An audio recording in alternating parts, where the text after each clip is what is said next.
और अब बात करेंगे बाजार की। सोमवार की तेजी पर आज मंगल भारी रहा और दिन भर उतार चढ़ाव के बाद अंत में बाजार लाल निशान में बंद हुआ। सेंसेक्स 105 अंक गिरकर 80,000 के लेवल पर बंद हुआ। निफ्टी 27 अंक गिरा और ये 24,200 के बेहद करीब क्लोज हुआ। निफ्टी बैंक की बात करें तो ये 16 अंक गिरा और 52,200 के लेवल पर क्लोज हुआ। बाजार के दिन भर का कैसा हाल रहा ये बता रहे हमारे सहयोगी कुशल बताएं जरा कैसा रहा आज मार्केट का मूड माहौल।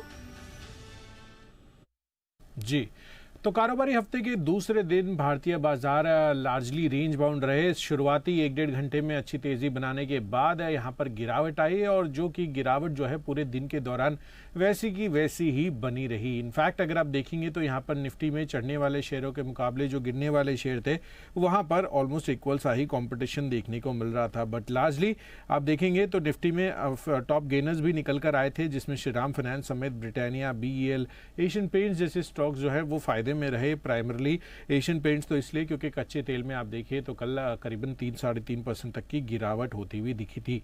बट टॉप लूजर्स में अदानी एंटरप्राइजेस समेत अदानी पोर्ट्स, अल्ट्राटेक सीमेंट जैसे स्टॉक्स पर आपको भारी बिकवाली देखने को मिली, यहाँ पर गिरावट थी।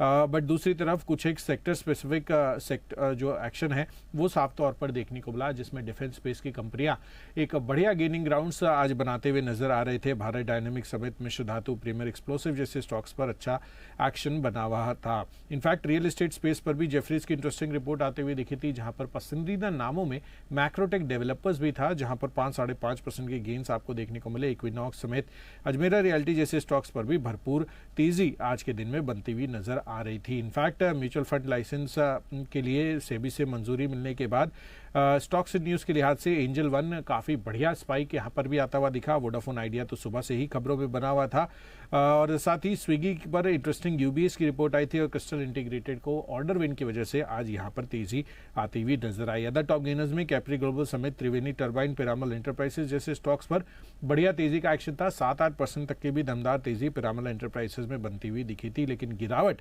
पॉली मेडिकेयर समेत अदानी ग्रीन, टोरेंट पावर जैसे स्टॉक्स पर आती हुई नजर आई। इनफैक्ट ओवरऑल अगर आप देखेंगे तो बाजार की जो ब्रेड थी वो काफ़ी रशाकशी वाली थी। कौन तेज़ी बना रहा था और कुछ एक सेक्टर्स ऐसे थे जो गिरावट का भी मूड माहौल दिखा रहे थे। बट ऑल इन ऑल देखना होगा कि कल जब मिड वीक सेशन में हम वापस से एंटर करेंगे तो किस तरह से ओपनिंग होती है एंड मोर इम्पॉर्टेंटली कैसी क्लोजिंग दिखाता है बाजार। जी आप बने रहे हमारे साथ।